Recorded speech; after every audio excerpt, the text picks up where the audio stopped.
नमस्कार दोस्तों, मैं हूं इंद्र सिंह। दोस्तों, जो आज आपके लिए मैं कहानी लेकर आया हूं, यह कहानी सुनकर मैं समझता हूं आपकी भी आंखें भर आएंगी।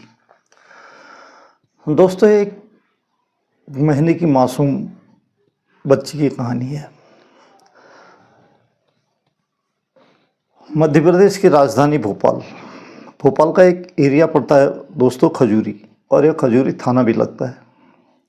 दरअसल में यहाँ सचिन, मेवाड़ा और सरिता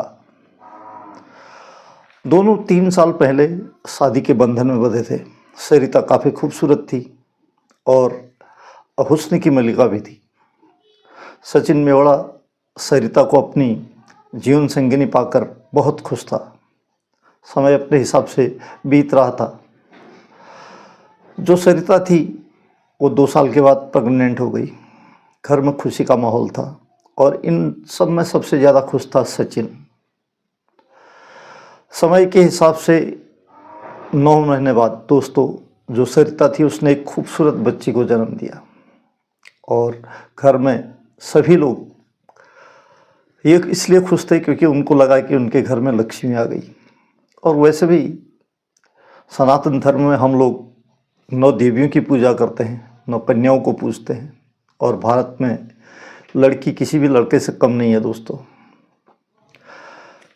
जब जो सरिता थी उसको हॉस्पिटल से डिस्चार्ज करके घर लेके आए तो उसने वो जब नामकरण संस्कार हुआ तो उस बच्ची का नाम रखा गया किंजल।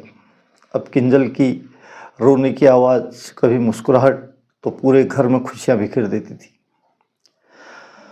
लेकिन जो किंजल थी दोस्तों, जो सरिता थी, वो काफ़ी खुश नहीं थी। समय बीत रहा था, ऐसे धीरे धीरे जो किंजल थी वो 1 महीने की हो गई। 1 महीने की हो गई तो सितंबर को दोस्तों, 16 सितंबर का दिन था 2020, जब सरिता के सारे घर वाले अपने काम पर गए थे। घर में सिर्फ सरिता और उसकी बच्ची किंजल थी।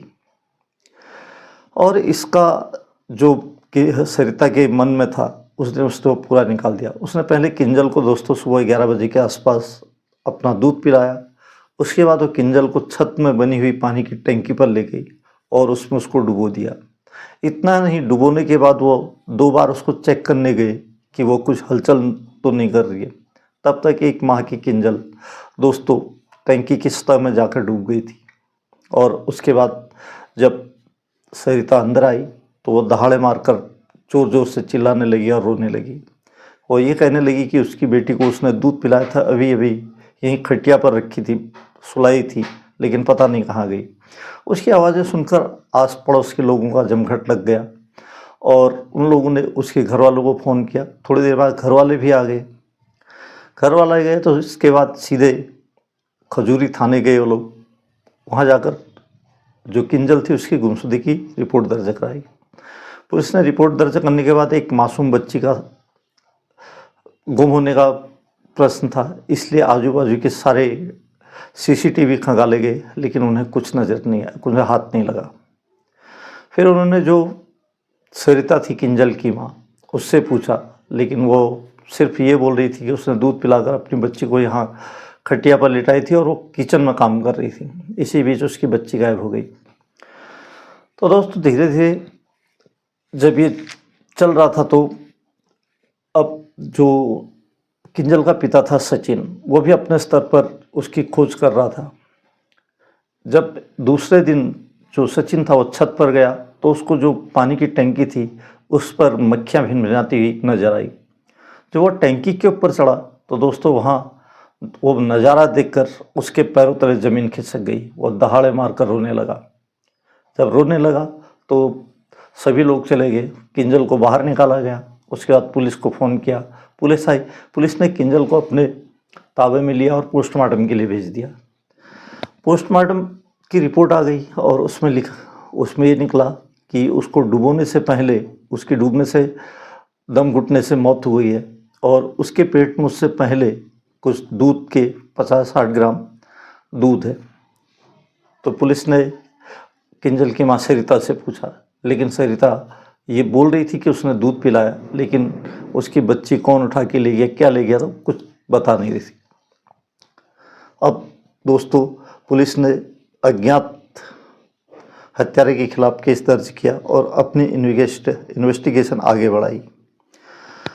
समय बीतता रहा था। एक दिन जो सरिता थी, वो और सचिन खाना खाकर अपने रूम में थे, तो सचिन ने ऐसे ही सरिता से पूछा कि क्यों, किसने मारा होगा, किसने डुबाया होगा उसकी बेटी को।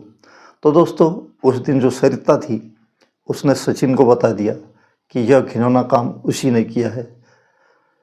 तो सचिन ने यह सुनकर उसके रोंगटे खड़े हो गए, उसका दिल बैठ गया। उसने तुरंत पुलिस थाने फ़ोन किया। उसके बाद पुलिस आई। पुलिस ने सरिता को अपने ताबे में लिया और गिरफ्तार किया, पुलिस थाने ले गई। उससे पूछा तो उसने वहाँ अपना जुर्म कबूल कर लिया।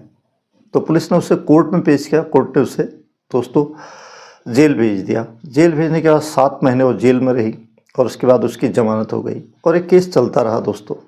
केस चलने के बाद अभी 27 फरवरी 2025 को इसका जो रिजल्ट आया, वो रिजल्ट किंजल की हत्या में उसकी मां का हाथ होना और जघन्य अपराध के लिए उसे उम्र कैद की सज़ा सुनाई गई। अभी जो सरिता है, वो सलाखों के पीछे उम्र कैद काट रही है और अपने कर्मों की सज़ा भोग रही है। दोस्तों, जो सरिता थी, जब उससे पूछा गया तो उसने ऐसा क्यों किया, तो उसका कहना था कि वो बेटा चाहती थी और बेटी हो गई और इसका पूरा कसूरवार वो खुद अपना आप को ठहरा रही थी। दोस्तों, ये सी किंजल की कहानी आपको कैसी लगी, आप कमेंट बॉक्स में कीजिए। वैसे भी दोस्तों, एक मासूम जिसको सरिता ने 9 माह सुरक्षित अपने कोख में पाला और उसके बाद मौत और जीवन के बीच झूलकर जिसे जन्म दिया और उसी की उसने हत्या कर दी, उसके हाथ भी नहीं कँप पाए। आपको कैसी लगी दोस्तों ये कहानी, कमेंट बॉक्स में कमेंट कीजिए। मिलता हूँ ऐसी किसी सत्य घटना के साथ। तब तक आप लोग सेफ रहिए, सुरक्षित रहिए। जय हिंद, वंदे मातरम।